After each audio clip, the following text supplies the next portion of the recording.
Now. So hello everyone.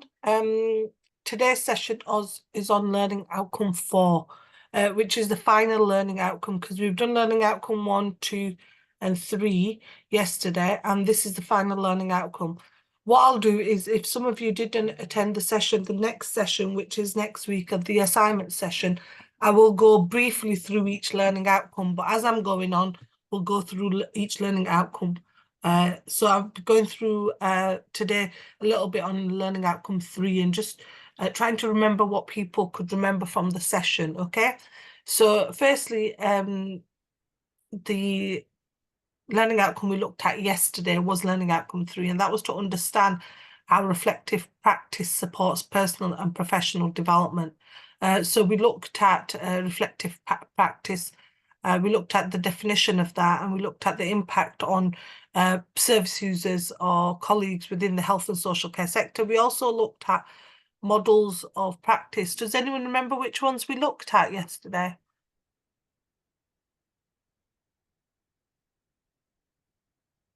I think Jessie was here yesterday. Jessie, do you remember which ones we looked at? One was Mumford and Honey. Yeah. And we also looked at Kolb's, didn't we? And we looked at the learning cycle in regards to that. So we identified how that works and how people reflect on that. We looked at the importance of your own values, beliefs, and attitudes within like the impact it has on a workplace. Why do you think, Olu, why do you think it's important to not be biased and, you know, to put your own values, attitudes, and beliefs sometimes aside? Why do you think that's so important? The reason is obvious for you not to be biased in decision makings or when things happen is it helps your professional development to be in a topmost career, because once you are trying to compromise and you are trying to be biased, it means your trust value system is not is questionable. So, and that's one of the reasons. So should you, if someone's talking to you about their religious values, should you ignore them, or should you say that, oh, I don't believe you, or should you just leave it as it is? I believe as profession is concerned, Yeah. religious is one side. Yeah. But there are ways to go about it. Yes. Because in a Because you don't profession, want to upset anyone as well, do you really? you said? If it's a patient, you don't really want to upset that patient. You can talk about something else, and there are ways to go about it. Yeah, there are ways to go about it, and you know, your beliefs and values and attitudes. You know, we're not saying you can't have them.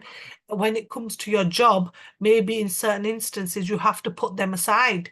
Yes. And I gave the example of the lady that I was teaching, that she had different views about FGM, and I had different views about it because it was part of her culture, and she was quite strong-willed about it. I had to put my views aside and respect her views.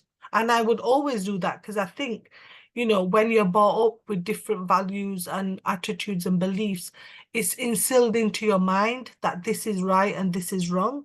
So if you're brought up from a different culture, if you're brought up from a different, you know, era, a different tradition, you know, you are going to have to respect everyone's, you know, values, attitudes, and beliefs, because it does play a big role when it comes to, you know, your work practice as well.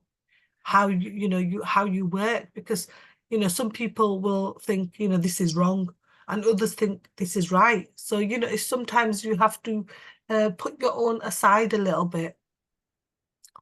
And what is the importance of values, attitudes, and beliefs within the health and social care sector? Values, attitude, and the importance of it in the health and social care sector is it helps some of the policies to really work. Yeah, because once you don't have the values to even really push the policies, the acts being in place, going to be a difficult task for you because you want to compromise. But once your value is in place, you're able to achieve that. Yes, so you may have strong values, but your values are the ones that you have to be set to follow things as well. You have codes of practice and things like that in place. In Learning Outcome 3, we also looked at, like I said, Kolb's learning cycle. We looked at the elements of that and the learning styles. So we looked at active experimentation, concrete experience, abstract conceptualization, and reflective observation.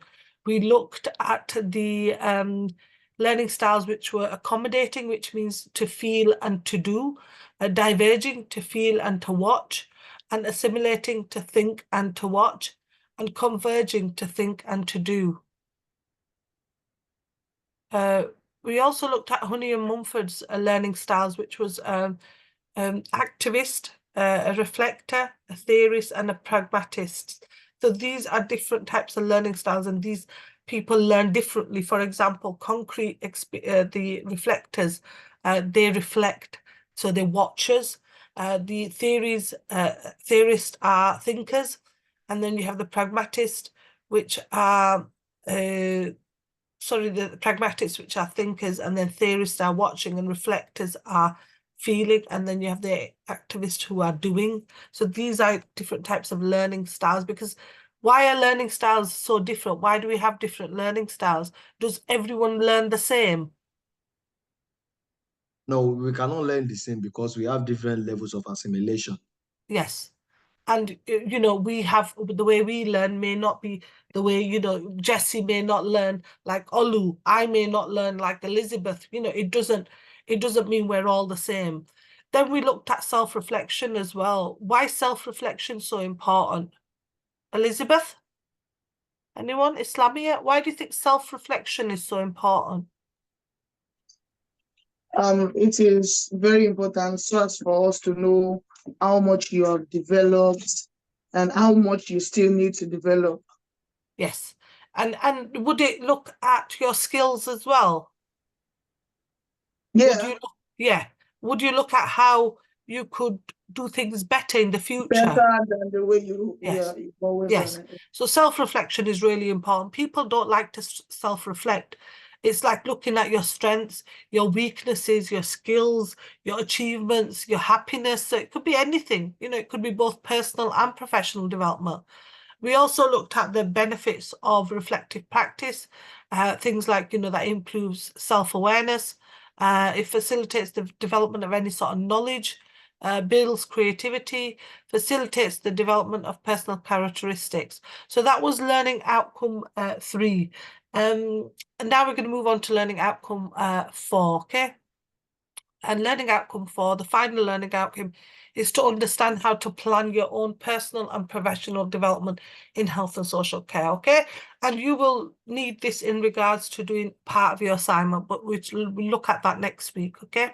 Indicative content for here is to look at stages in personal and professional development planning, identifying development needs, so what your needs are, what you need to develop on, writing SMART targets, so making sure you're able to look at a range of opportunities to meet your learning needs. For example, training, mentoring, coaching, peer colleagues. Also, we're going to look at identifying development needs, so feedback, why feedback's so important, reflection, skills audit, and we'll look at the SMART targets, which is the SMART acronym: specific, measurable, attainable, relevant, and time-bound. And then we look at a personal development plan, what the needs are, what the targets are. People have personal development plans which are different, okay? They're not all the same. So you set out goals and things like that. So firstly, we'll go into identifying elements of what personal development is, and why it's so important within an organization, or why we need personal development. So personal development, looking forward, focusing, we've looked at increasing the self-awareness, your skills, your professional, your personal skills to develop yourself, okay, to make yourself better. And when we look at personal development, it's a lifelong learning, isn't it? People, if I ask you, so Elizabeth, what would you think is personal development to you?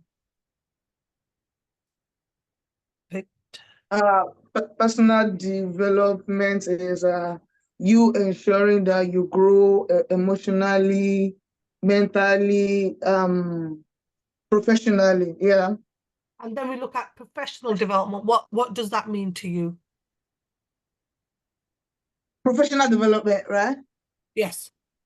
Yeah, it is you trying to make sure that you do not lag behind in everything that is needed to discharge your duty efficiently. Yeah. So So is professional development more to do with your career development?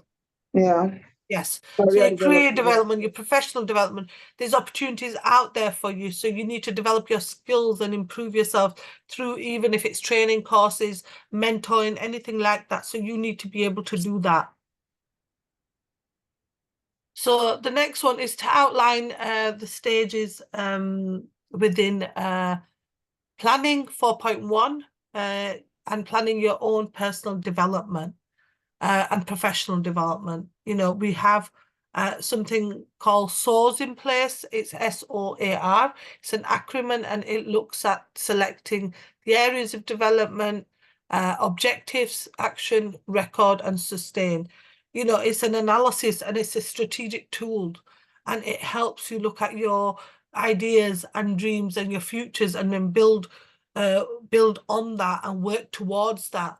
You know, you have to look at your you all probably know the SWOT analysis. You have to look at your strengths, weaknesses, opportunities, and threats.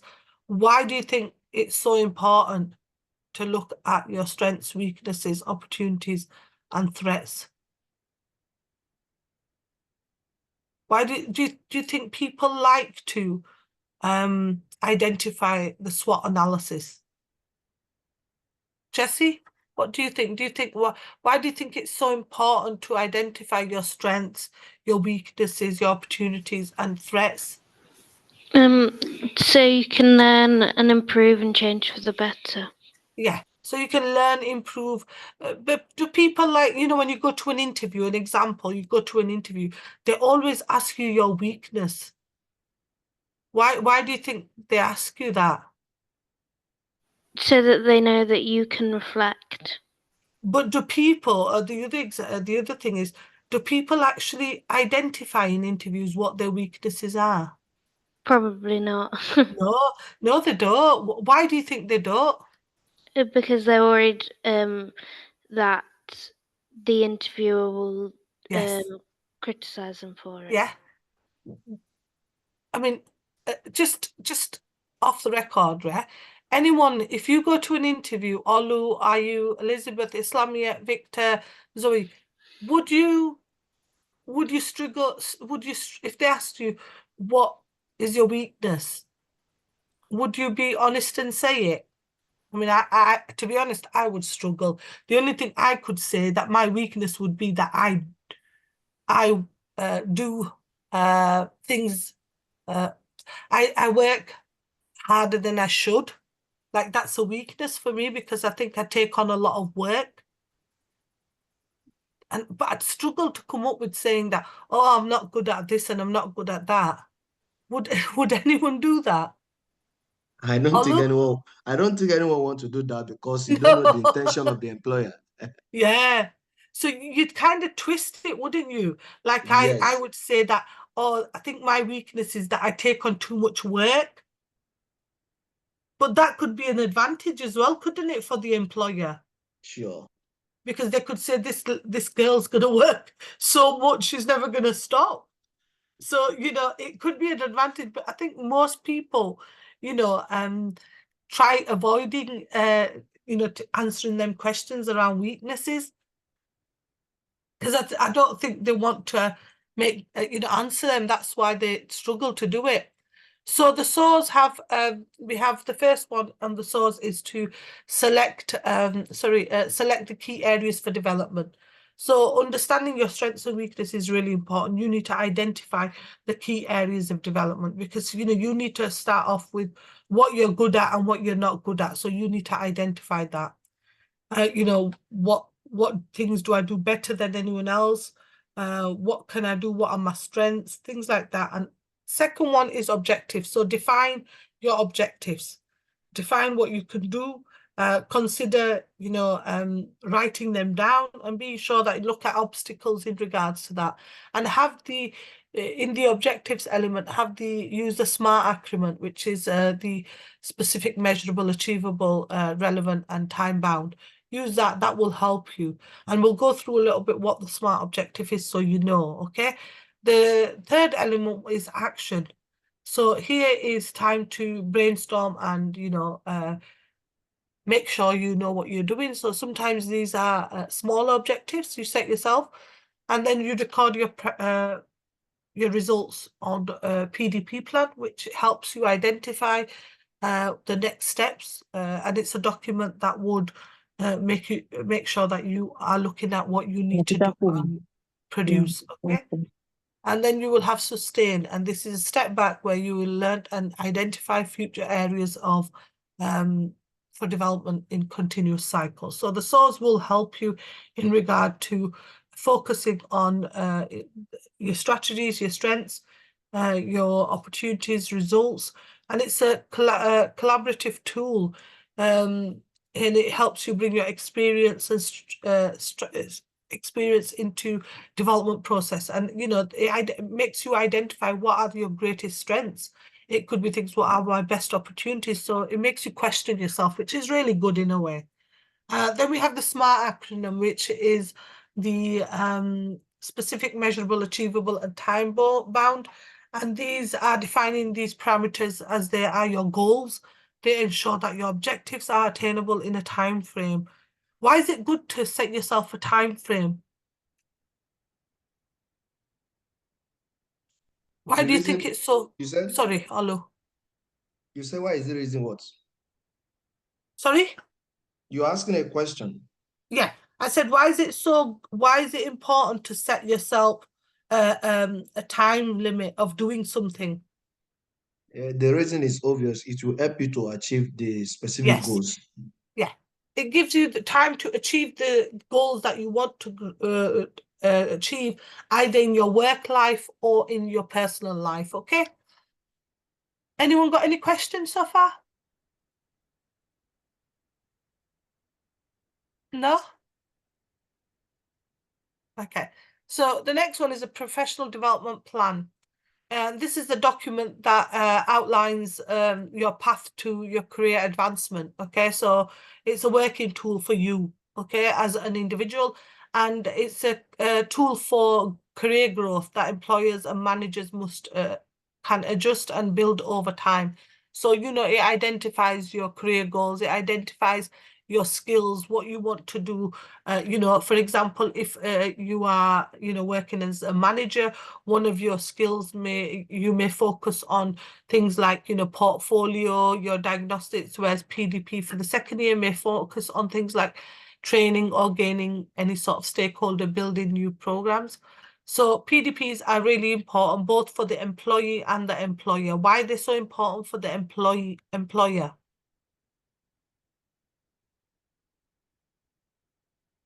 Why are they so important for the employer? Anyone?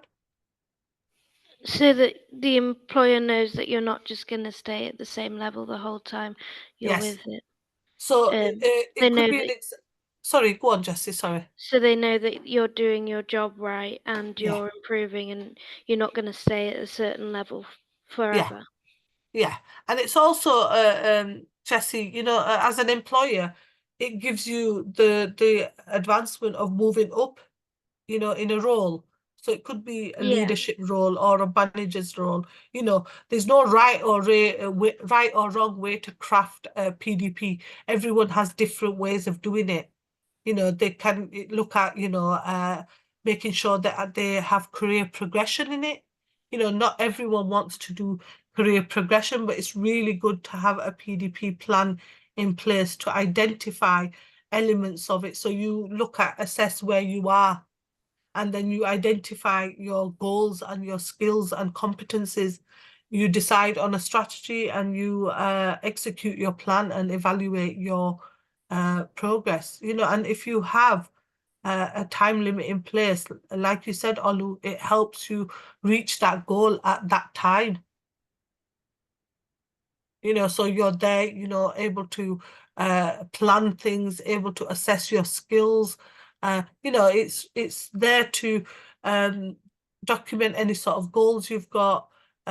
It's created, you know, to identify your skills, your competencies, and make you improve over time. So how to write a PDP plan.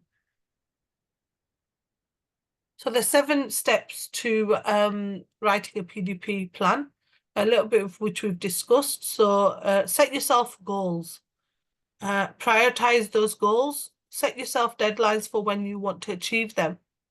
Recognize threats, opportunities, and this is where we looked at the SWOT analysis. Develop your skills or increase your knowledge. And use your support network. So it could be people around you, it could be, you know, any sort of trainers, things like that.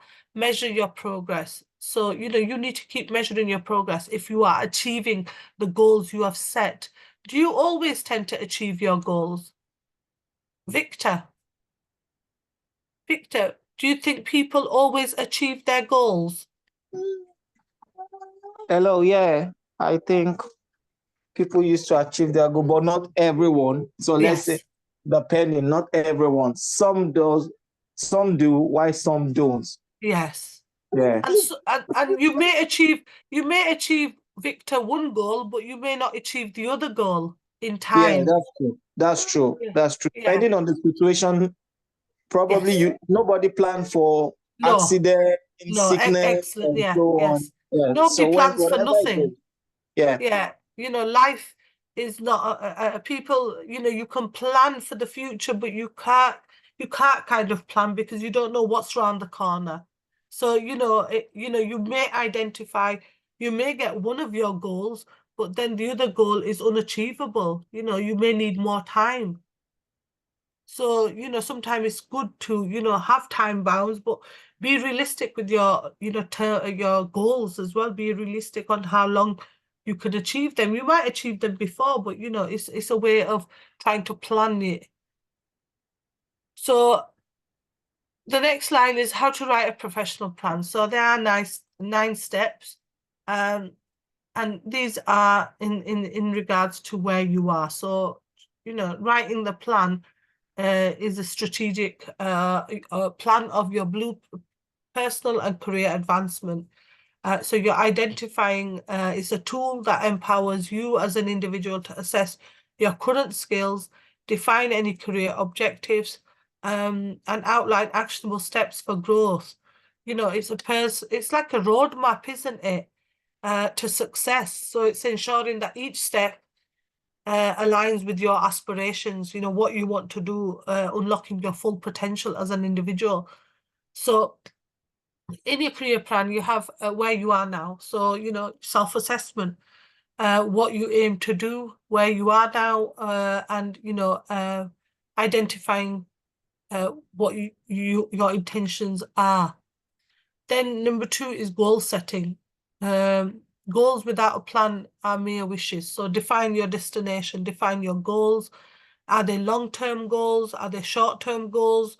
And use that SMART acronym that we went to, specific, measurable, achievable, relevant, and time-bound. You know, also in this, is it important when you're setting your goals to consider things like your mental health and well-being? Yeah. Why do you think it's so important to consider your mental health and well-being? Because you don't want to put extra stress on yourself when you can't handle it. Yeah, and there's no point thinking I'm going to climb the ladder when my well-being and emotional health is really bad. So, you know, you need to be realistic, you know, and identify that. So break down any sort of well-being or emotional elements that will impact that. Then you will gather information. So you will gather information to identify any key developments that you need. Then number 4, you will identify what professional skills you already have. and which you need to work on. And that's really important because you need to identify the skills you have, but you need, if you want to improve on them, you need to attend courses, or you need to have, training sessions to make sure that you want to develop in these skills, and what resources are available for you to develop in these skills. Then you need to choose how you accomplish your goals. What do you think that means? Choose how you accomplish your goals. Meaning is that you have to create a step-by-step approach on how your goals is going to be achievable. Yeah. So how, so would that be things like you'd attend training, seminars, conferences? Yes. Yes. Or you'd have guidance with your mentor, or maybe attend do extra reading around the area, anything to accomplish your goals. Then you'll have develop a timeline and accomplishing your specific goals. And we said that sometimes without having a timeline, risk becomes more aspirational. So set yourself deadlines. Months, it might be 6 months, it may be 4 months, it may be weeks, and try to strive to meet them deadlines. Sometimes you can't, like Victor said, in some circumstances where there's urgency, you may not be able to meet them deadlines, but set them deadlines so you can meet them deadlines. Then write it all down. It's important it's written down in maybe a PDP plan to identify what you're going to do, how you're going to do it, and, identifying each element of the steps. Evaluate your plan. So look at the progress. Make sure you use regular checks and progress and set your goals. Okay, you need to make sure you're evaluating your plan. And it's really important to, when you're evaluating your plan, to continuously get feedback, if it's from your mentor or your peers. Why is feedback so important? Why is feedback so important? Islamia, why do you think feedback is so important?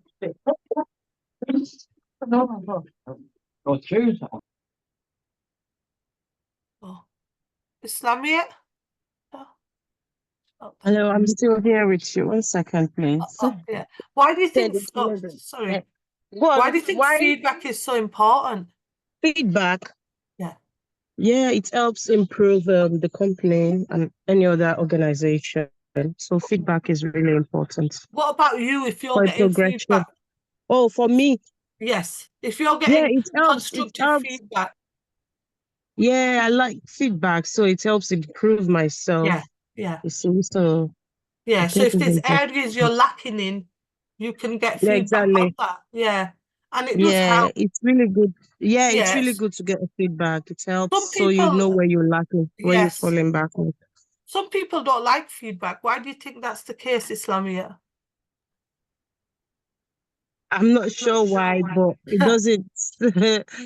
I think feedback is really important. It makes you. I don't know why. Sorry, I don't know why people don't like that. But sometimes, to be honest, for me, I like feedback. I like feedback. I love feedback, but I think people don't like it because I think they think it's criticizing them. Oh yeah, probably. Yeah, but that won't make you grow if you don't get feedback. Yes. I remember, Islamia, I had a student years ago and he was 45 years old and he came to do the degree with me, and I gave him, I think I gave him a 2-1, which was a grade for his assignment. And he came back to me and said, oh, I've done a similar assignment before and I got a 1st. And I said, yeah, but it doesn't matter. You're on an undergraduate course. You need to, and he couldn't take any sort of feedback or constructive criticism. And we had to call another member of staff to try to, calm him down because he wouldn't take feedback. But feedback is really important. It makes you improve. And I think for students, I think feedback is really, really important because you need to know where you're going wrong, where you need to add on, or where you need to do more work around. So, constructive feedback is structured. It shows that you're checking in and it shows that you're growing as well. And when it comes to PDP and identifying things like, you know, your skills and things. I think feedback is important if you're getting it from, you know, professionals out there. The last one, number 9, is measuring your progress. So it's important to measure your progress, how far you're getting. Are you attending any courses? Are you networking? And is there any professional growth in what you've identified at the start? Okay.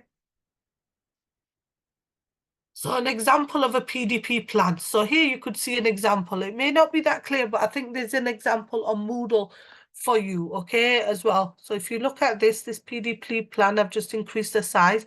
So what are your long-term goals? What are your specific career goals?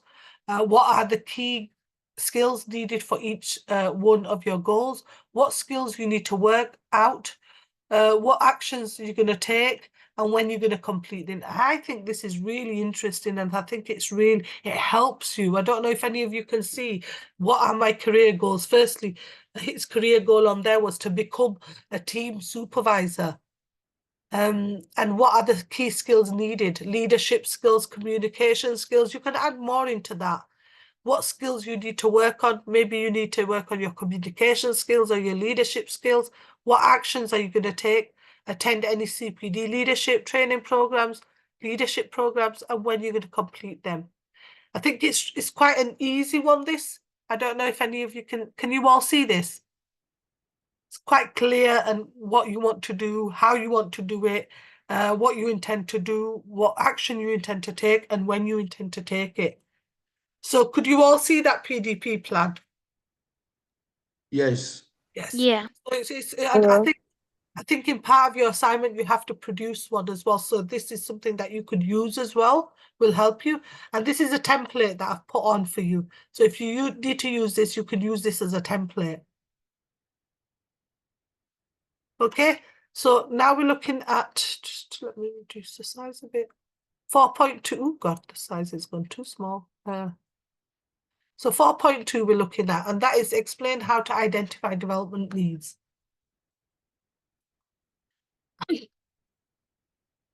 So, you know, you need to identify what your development needs are.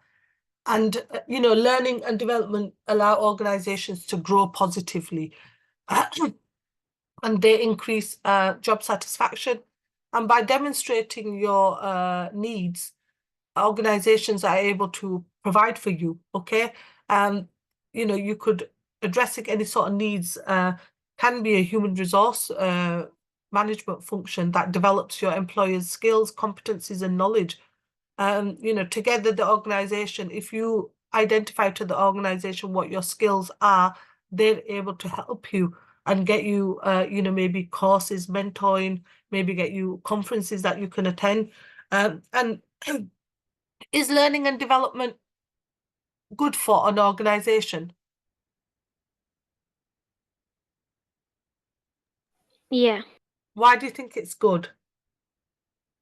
Because it means the employers in the organization are working better.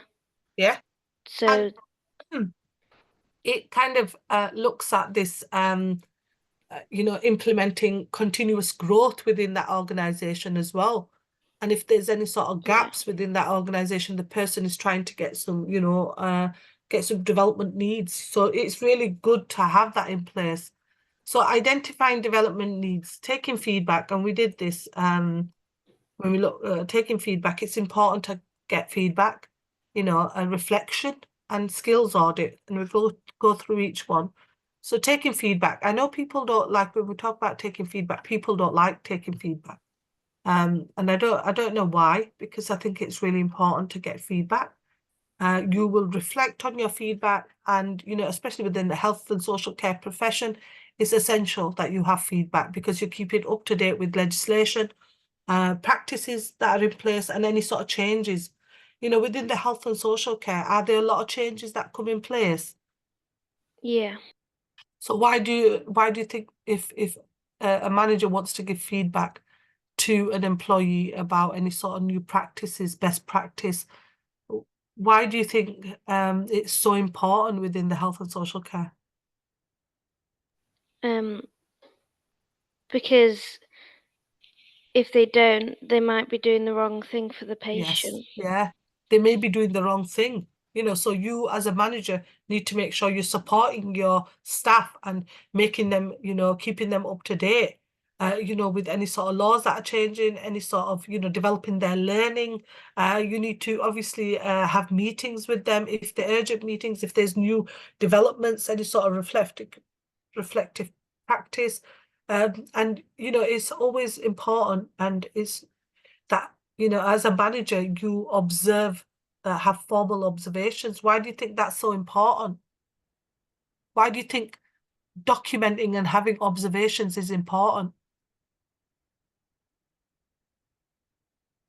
Observing someone. So you can spot where improvement needs to happen. Yeah, where improvement needs to happen and give feedback. Why do you think, Olu, why do you think it's so, why do you think observations are so important to do? Observation is very good because as part of the feedback system, it's going to really make some reflections to work. Yes. And it's going to make organization to work on what next to do. Yes. Observations are not there to criticize the individual. And that's what you feel when you be observed. You think, oh my God, I'm being observed. I need to do this, like this and that. It's not to criticize you. It's to make sure that you are, doing something, and if you require more skills or training, they will give you that. You get constructive feedback. I used to think, when I used to get observed, I used to think, oh my God, I have to do a scheme of work. I have to do a lesson plan. I have to do this. I have to do that.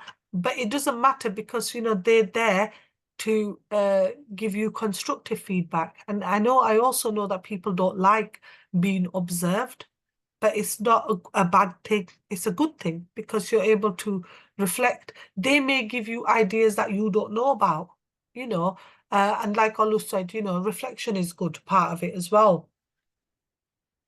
Team meetings and co-workers. So team meetings is really good. Why do you think team meetings are good? The essence of team meeting is, number one is to review progress. Yes. Is to also leverage on diverse skills that during the review, which is going to be function of the strength and the knowledge, learn and the expertise. So the essence of team meeting is to really check if there is something wrong somewhere, and to really quickly make the necessary changes. It's very important, because it gives you the way of you lot sharing ideas as a team.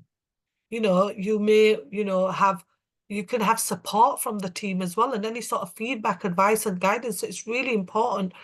Feedback from others is really important. And I like feedback from friends and other professionals, because I think it provides you provides you that skill, or, that support that you don't think you've got. So, and it identifies any sort of training needs that you may have, that the other person has, maybe manual handling skills, these important elements of it.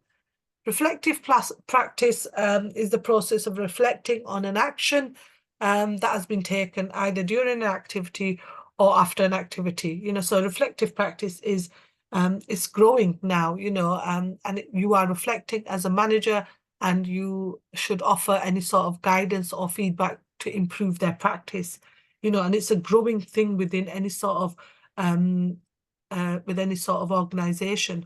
It allows the individual or the team to step back and reflect on their behaviors and actions taken. So sometimes we don't, we go into our workplace and we never reflect on our behavior. Why is it important to reflect on your behavior? The essence of reflecting on your behavior is going to enhance your leadership skills, because if you don't have a good behavior, you are not going to coordinate as being expected, and are not going to have a very good and smooth shift as expected by your employer. And you see that, I mean, day-to-day life, you see how one person behaves, and then you see how another person behaves, and it kind of makes you think, how behavior is so important within the workplace. Training and research, again, this is really important part of it, where you need to identify what your training needs are, what you want to do, what you have to do as well, within the health and social care profession, Training needs includes things like care certificate. Within your role, you may have formal training, can either be in-house training, external training. It could be training on things like, manual handling, safeguarding. It could be training on first aid. These things need to be done whilst either externally or internally within your job role.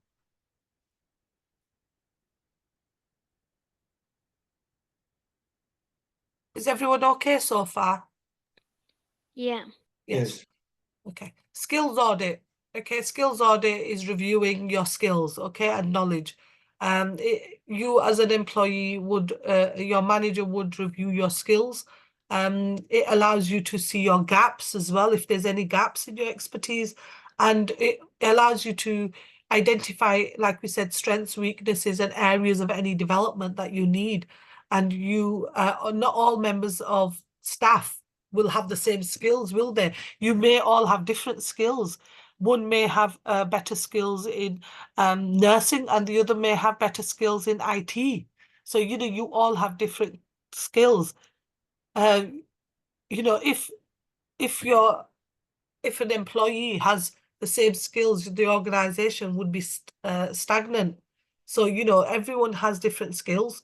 Everyone's skills allows them to, identify gaps within that skills. And it allows you to compare, a skills audit allows you to compare the skills you need and the skills you already have. So, you can take action and change them things, and, what training you need, the organization would be able to assess what skills you need, either it be long-term or short-term skills. Why do you think a skills audit is really good to do?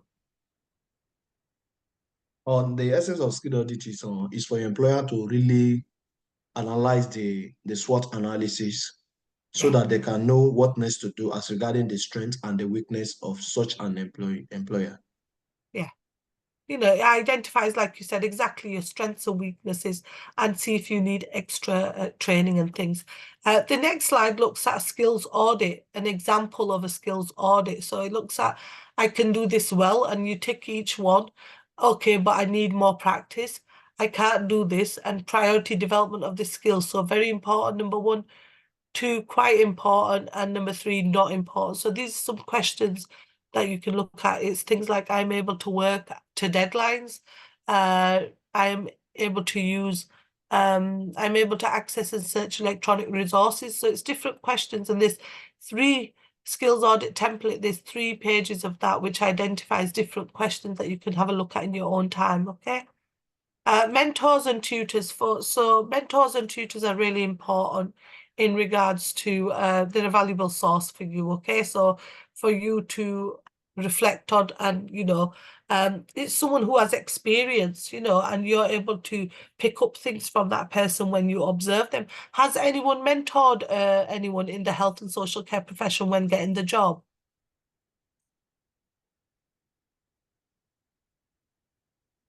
Elizabeth, Islamia, are you anyone? Have you mentored anyone when you got your job? Olu, anyone? Yeah. You On the mentored job, anyone? obviously. No. No, Elizabeth, have you? No, I have not. You haven't had a mentor where you've shadowed someone, or gone around with someone who's given you advice and things like that?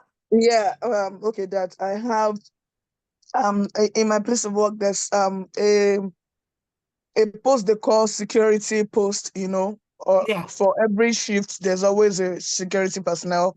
So the keys are not handed to just any other person. You have to shadow, you have to train for it. Yeah. So I've had a security training, and there is a work buddy that I was assigned to. Yes, a work buddy, yeah. Yeah. So does that help you? Yeah, it did. Yeah. Because I am even accountable first of all to my buddy. Yeah. Yeah. Yeah, so that opened me to a lot of critics. No, Yes. you didn't do this right. You're supposed to do this next time. You do this right, Yes, excellent. That's really good, because you could follow policies and procedures of the organization that you work for. You know, for you to do mentoring, it's really good because you're there to learn from them. They've been at the job for a while, so you know, it's good practice, and you are picking up skills and things like that. So mentoring and making sure you're following policies and procedures that have been put in place, health and safety, you know, and understanding them as well.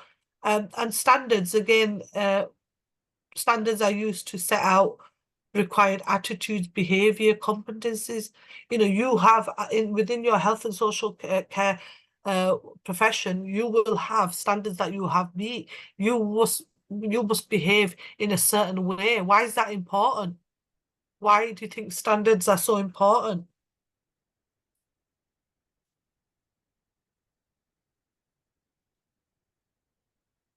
Why do you think having standards in the health and social care profession are important? And the essence of setting out a standard is to put everybody in same pace in terms of our expected attitude, behavior, and also our competence level, so that we can really achieve what health and social care is all about. Yes. It's you know, you can't, maybe the standards would be that you can't treat patients like this. You need to talk to people with a respectful behavior. You know, these are standards that need to be met. Okay, so explain the SMART acronym, the next, sorry, experience. So this is no better than teaching by experience. So experience is really good on a day-to-day basis. And it's also a useful tool to identify any sort of career developments or anything. So, you know, your experience is so important. So explain, the next one is to explain how to write a SMART target for your own personal development. So this is an example of a SMART target and how to write one for your own personal development and why it's so important. So when it comes to defining your objectives, so you look at your key components on this chart there. It says specific, what is the specific task? Measurable, what are the standards of the parameters? Achievable, is the task feasible? Realistic, are sufficient resources available? Time bound, what are the dates? So objectives are, I want to be able to do Harvard referencing while writing my assignments. And that's a really good objective, that, you know, Harvard referencing from two types: direct quotes, in-text referencing, paraphrasing. Achievable, yes, it's achievable. Some activities that you need to do. So you need to watch the Harvard referencing system, read a presentation, use Harvard referencing site online. There's things like Neil's Toolbox you can use, or Cite Me, and the realistic referencing generators, which we've just mentioned, and then the what are the time dates, the start dates and the end dates, and you've put 3 to 4 weeks on there. So here is this is on Moodle for you. It's a template. Okay, this is what you will be using as part of your assignment as well. So you could use this and just fill it in, and this is available on Moodle for you. Okay. Another example there is looking at your personal goals, long-term, short-term, and identifying them as well. This is another example that you could look at. So create your own personal development plan for your chosen plan for a chosen career area. And I think you have to do that. I haven't had a look at the assignment yet, but I think you have to do a career plan. Okay, and it identifies the idea that there's lifelong learning and you can strengthen the capacity. So identify it, plan, put some actions in place, record it and review it. So, you know, if you wish to pursue a career in a certain thing, you need to make sure you are identifying this, how you're going to do it, determine your plans, determine what skills are required. You know, you need to make sure this is done, and the templates are available on Moodle for you. So a career development plan often has a short statement, and that would be to identify any sort of previous skills, and you know, the summary of the statement, what you want to do, what do you enjoy doing, what your skills are, you know, determining your goals using the SMART acronym. Then you would identify short-term goals, how long it would take you to do that, long-term goals, current skills, as we mentioned, explore your current skill set, what skills you consider that you're confident, as well as your skills you need to develop in the future. So, make sure you are identifying your skill set, developing skills, what skills you want to work towards, what you want to develop, what you want to, become better in. These are developing skills. Your resources are available. So you don't have to meet the career goals on your own. You can use resources that are available. So, it might be a career development plan that an employer might have, or maybe it's something to do with mentoring. You could have mentoring opportunities within your organization. And sometimes it's important when you look at resources, sometimes maybe another option is to participate in any sort of workshops or classes. Don't be afraid to ask questions and learn from others. That's a part of a resource. And then the final one, number 7, is actions such as continued education. What are the actions you would take? Professional development, potential work projects. So whatever you think would help you, you would determine that. Career development plans. So determine the field of your interest, what you intend to do, how you intend to do it, you're identifying your goals. So what you want to achieve. Assess your position, set SMART acronyms, so what you're going to do before and after reaching the goals. Identify your obstacles. What kind of obstacles can you have in place when we talk about obstacles? There are the challenges on the job. Challenges, yeah. Do you have obstacles? What kind of challenges can you have? Having an issue with, for example, as health sector is concerned, having a challenging resident sometimes before you can able to meet up or able to understand such a role. It may be a new role, and it may be an obstacle. Could it be challenges such as other things like, if you're identifying challenges, could it be challenges in your work life, home life? That could be a challenge. Yes. Yes, because that will, maybe hinder your progress. Maybe a family member is ill, and how you're going to overcome these challenges. So challenges is something that could just come up, it doesn't have to be, this distraction will be form of the yes, yeah, and it could be, the fact that you're able to, not able to do anything because you've got issues at home, maybe childcare, things like that. So there can be challenges. Yes. Write down your plan. Make sure you write everything down. Identify what you want to do. Write it down. Evaluate from time to time and value the milestones. So, progress is something that is essential to track any sort of milestones. Celebrate small wins. If you've done something towards the stepping stone, celebrate it. Keeping track of your progress helps identify patterns, and making sure you have strategies in place that will help you improve.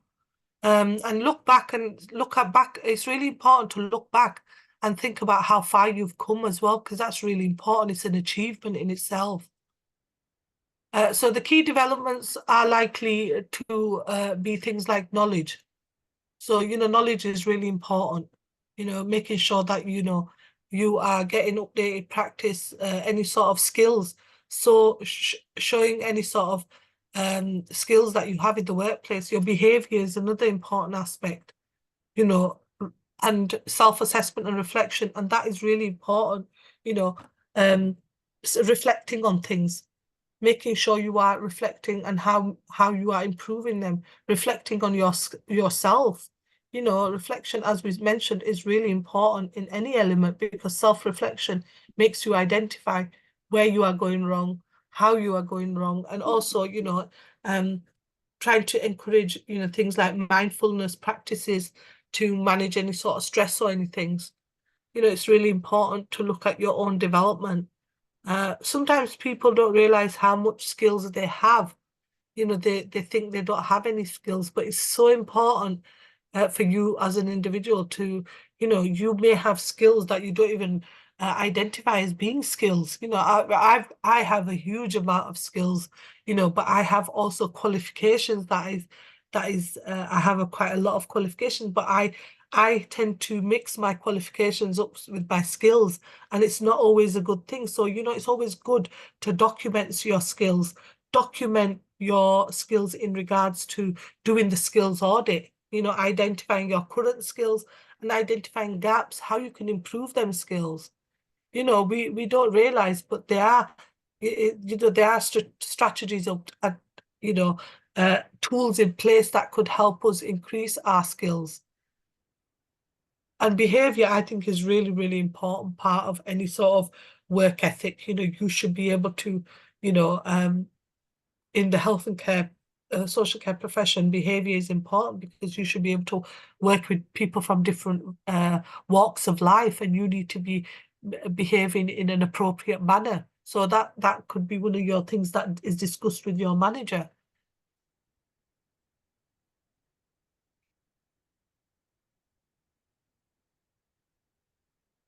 Just a minute. So skills audit, the aim of the skills audit is to identify, like we said, potential knowledge gaps or growth opportunities for an individual. So if you want to, there's jobs such as within the health and social care, there's a care worker. If you want to do, if you want to have growth in your job and work towards becoming a nurse, you would have to do a degree. You know, that's a skill set, you need education, and you would have to identify that with your employer. You need to make sure you define what your skills are, you know, and carry them out. Some employers, I do know, when I had the last session, some employers don't like providing training and things like that. Why do you think that's the case, Jessie? Why do you think employers don't like to provide training in certain aspects? If you go to an employer, you say you want training, why do they? Because you want the training in what you want to do, that area. Why do some employers say no? Because it's expensive. Yes, it's expensive, and you know, if there's no need for it, then the employers, you know, will say if it doesn't apply to your job, then why do you need that skills? Yeah. I think it's really important to, you know, be blunt and go in and ask the employer, you know, that you need these skills, because it enhances your ability to work, you know, get forward. For M1, carry out a skills audit to identify skills needs. So use the health and social care worker skills audit template on Moodle to do this task. This will be part of your assignment as well, in regards to skills audit. The discussion on the assignment is done in the next session, okay?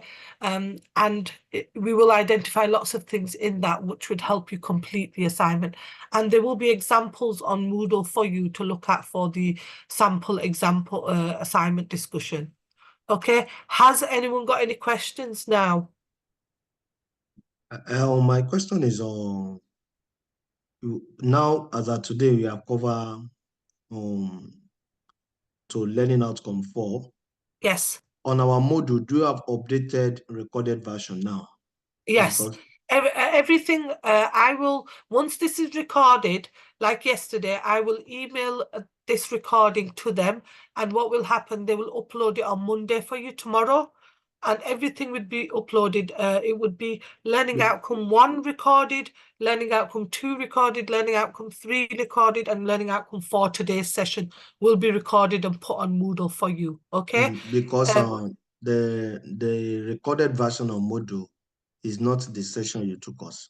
That's my observation. Oh, really? Okay. Yes, so maybe So what past I'll classes. Yes. So what I'll do is I'll email the admin people and tell them that they need my recording on for learning outcome 1, 2, and then 3 was yesterday, which will go to them, and learning outcome 4 today's session. Okay. Yes, yes. I'll do that, Olu. And also everything is on Moodle for you. There are some documents that I will be putting on Moodle, which I'm gonna just see if I can open up here for you. And if I go back there, I'll take this across here. Right. Stop sharing that, and I will go and share this with you. And this would actually can you see this? Yes. Okay, so on there, these are all on Moodle. I've got the role of reflective practice, and there's some reading around what reflective practice is, and it's just there. Also, on there is the skills audit, which is on Moodle. So Yes, it shows you, I've already put it, We've put it 4.2. already on the slides, but it's there for you to have a look at. Okay. Okay, and these are templates for you to work around, okay? Then we've got the 4.2, which is the SMART objective, which we've looked at already because we've put it on the slides for you. So it's just an example and some templates there. And then we've got the skills audit for health and social care, and it's just there as well. So what I'll do is I'll tell them to put all this on Moodle for you. So you've got this, so you can work around this. And then next week we've got the last session, because we've done the assignment discussion. Next week's session, sorry, the last session is today, which is learning outcome 4. And then we've got the assignment discussion session, which is the last session, and then you can start working on your assignments from there. Okay. Has anyone got any questions? These are the references we've used for today's session. Well, There's some I wanted links. to ask Sorry, what was that? regarding the assignment.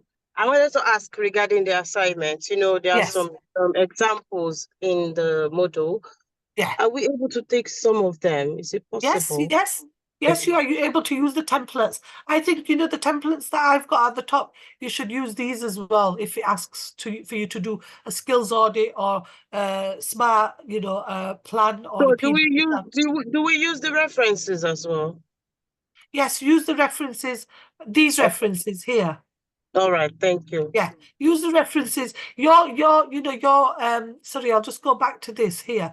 Your SMART acronym may be different. It may not be the same. You know, if you have issues with Harvard referencing, it may not be the same. It may be that you want to look at, you know, doing something in regards to structuring your assignment. You know, it may be something that you want to look at in regards to using the internet more. You know, it could be different, your SMART objectives, but these are examples that will help you complete this part of it. But we'll know next week what you need to do. Have a look at your assignment. The assignment is on Moodle, and then we have an assignment discussion. Okay, so these are the references used. Ebooks and Moodle are on Moodle. Any sort of resources are on Moodle. I will email them, Olu, in regards to recordings, okay? So everything will be on there for you. And also your submission of your assignment is 2 weeks after you've completed the unit, and you need to submit on learnerwork@ukvarsity.co.uk. And if you have any questions, you could email me as well.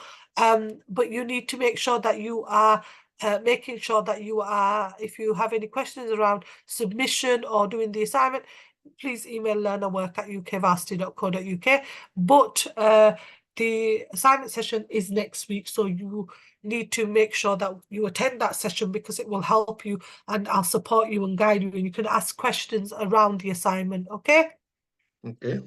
Anyone have any other questions before we finish the session? Is the submission 2 weeks after the assignment session? Yes, you could, if you've done it a week after, you could submit it, but they just give you that two week limit. They just give you that. And if you need extra time due to any sort of circumstances or any mitigation circumstance, they will help. They will extend it for you as well. Okay, thank you. So, okay, thank you, Jessie. Has anyone got any other questions before we finish off the session? No? Thank you, everyone, for attending today's session, and I will see you in the next session, which is next week. Have a nice week, everyone. Thank you. Bye. Bye. Take care. Bye. Bye.